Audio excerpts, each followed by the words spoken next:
A lone spotlight reveals the colossal stone arches of Rome's Colosseum. The camera glides slowly upward. A deep voice breaks the silence. In the ashes of a broken empire, one man promised to make Italy great again. With fiery speeches and ruthless ambition, he rose from a poor blacksmith's son to the dictator of a nation. They called him Il Duce, the leader. But his quest to resurrect Rome would end not in glory, but in humiliation, blood, and betrayal. Cue drums. Old black and white footage flickers. Soldiers marching, crowds cheering, Mussolini standing tall on a balcony, jaw jutting forward, chest puffed. This is the story of Benito Mussolini, the rise and fall of Il Duce. The story begins not with a ruler, but with a restless boy. July 29, 1883. In the small Italian village Predappio, Emilia-Romagna, a child cries into the humid summer air. His father, Alessandro Mussolini, a blacksmith and fiery socialist, looks down proudly. His mother, Rosa, a devout Catholic schoolteacher, holds the boy close. They name him Benito Amilcare Andrea Mussolini, after Benito Juarez, the revolutionary leader of Mexico. Benito grows up in a poor home filled with contradiction. His father preaching radical politics, his mother teaching discipline and faith. At school, the boy is defiant, hot-tempered, often violent. Teachers describe him as brilliant but uncontrollable. He stabs classmates with knives, bullies the weak, and challenges authority. Yet behind the anger lies a mind drawn to history, to words, to power. By his teenage years, Mussolini embraces socialism, captivated by the promise of revolution. He becomes a journalist, his pen as sharp as his tongue. He writes with fire, denouncing kings, landlords, priests. His words ignite anger, inspire action. He rises quickly in the Socialist Party. But destiny takes a turn. Europe erupts in war. The First World War consumes nations. Italy, divided, debates whether to join. The Socialist Party declares neutrality. Mussolini does not. He sees war as opportunity, a way to forge a new Italy. Revolution requires blood, he declares. His stance shocks comrades. He is expelled. Cast out, he walks away from socialism and begins to forge something new. The war ends in 1918. Italy, though on the winning side, feels betrayed. Promised lands are denied by the Allies. Veterans return scarred and hungry. Inflation ravages families. Workers strike. The streets burn with chaos. Out of this storm, Mussolini rises again. In 1919, he creates the Fasci di Combattimento, groups of ex-soldiers, nationalists, and disillusioned men. They wear black shirts. They march with clubs. They smash strikes, beat socialists, terrorize opponents. Violence becomes politics. He shapes ideology from rage and myth, a new movement he calls fascism. It glorifies strength, discipline, nationalism. It rejects democracy as weak. It promises to restore Italy's greatness, to revive the glory of ancient Rome. Crowds gather to hear him speak. His voice booms, his fists pound, his eyes blaze. To his followers, he is not just a man. He is destiny.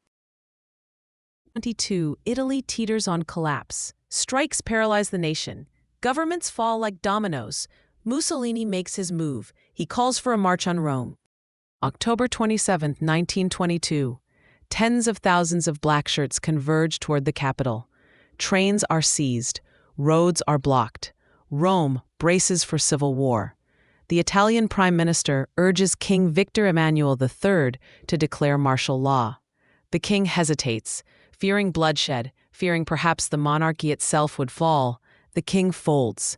He summons Mussolini and offers him power. At age 39, Benito Mussolini, the ex-socialist, the journalist, the street fighter, becomes Prime Minister of Italy. The marchers never needed to storm Rome. They had won without a battle. Power, Mussolini consolidates quickly. He silences parliament, censors newspapers, and unleashes secret police. Opposition parties are outlawed. Political enemies vanish.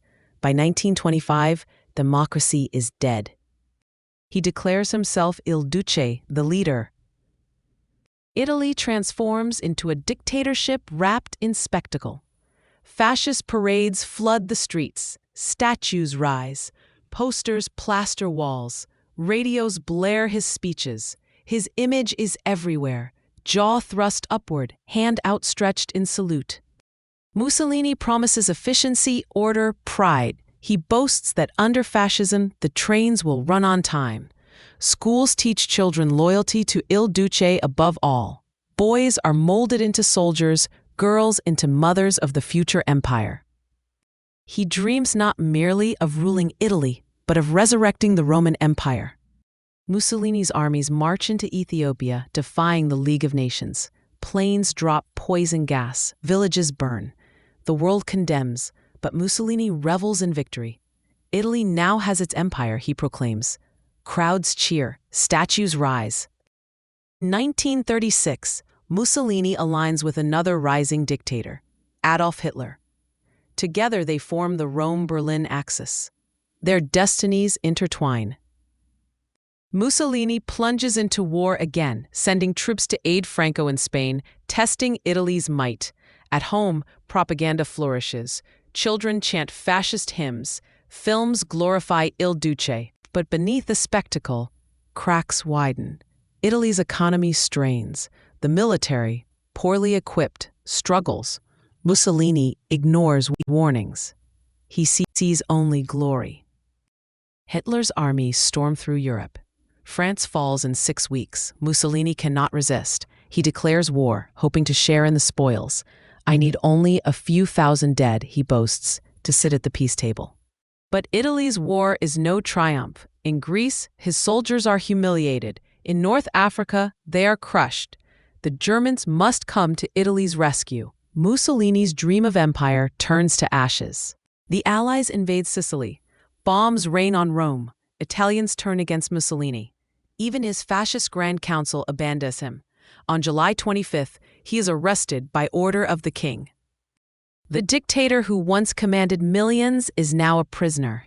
Yet his story is not over. In a daring raid, German commandos free him from a mountain prison. Hitler installs him as puppet leader of the Italian Social Republic in the north. But Mussolini is a shadow of his former self, tired, broken, dependent on Nazi power. As Allies advance, his regime collapses. Cities rebel. The people who once hailed Il Duce now curse his name. April 1945. Germany's falling. Mussolini flees with his mistress, Clara Petacci, disguised in a German uniform. But near Lake Como, partisans capture them.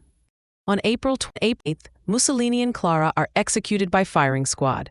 Their bodies are taken to Milan, hung upside down in a public square. The crowd spits, jeers, throws stones. Il Duce, once the mighty dictator, ends in disgrace. The screen fades to black and white footage. Mussolini on a balcony, eyes blazing, arms raised. Then, the same man, lifeless, strung up before a mob. Narrator's voice. Benito Mussolini promised greatness. He delivered dictatorship, war, and ruin. His rise was built on fear, spectacle, and ambition. His fall was swift, brutal, inevitable. Yet his invention, fascism, would scar the world, leaving lessons written in blood. The story of Il Duce is not just history, it is a warning.